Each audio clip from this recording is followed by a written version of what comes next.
Nicolas Perrin, je suis président des pêcheurs professionnels de la Saône, du Doubs et du Haut-Rhône. Je suis également pêcheur professionnel sur la Saône et sur la Seille. Donc, la pêche professionnelle est encadrée par un cahier des charges strict qui est élaboré par les 3 modes de pêche, donc la pêche à la ligne, les pêcheurs amateurs aux engins et la pêche professionnelle. Les atouts de la Saône, c'est sa superficie, sa largeur.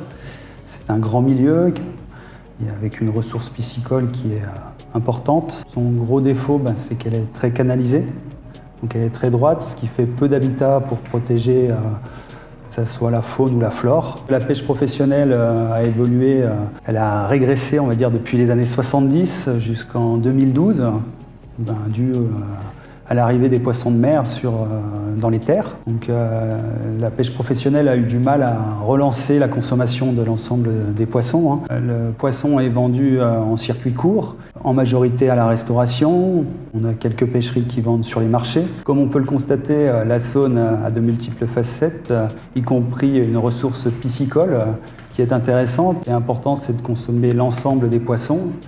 Donc, aussi bien de la brème, du silure, de la carpe. Au niveau des pollutions liées au plastique, je pense que c'est important de dire qu'il y a eu des progrès.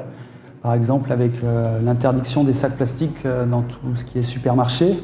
Il faut savoir qu'avant cette interdiction, les pêcheurs professionnels récupéraient d'énormes quantités dans leurs filets de sacs plastiques. Saône va nous apporter plus d'échanges entre les différents acteurs, ce qui est important pour voir les enjeux de chacun et aller en avant pour que chacun puisse grandir dans son domaine d'activité en impactant le moins possible les autres secteurs.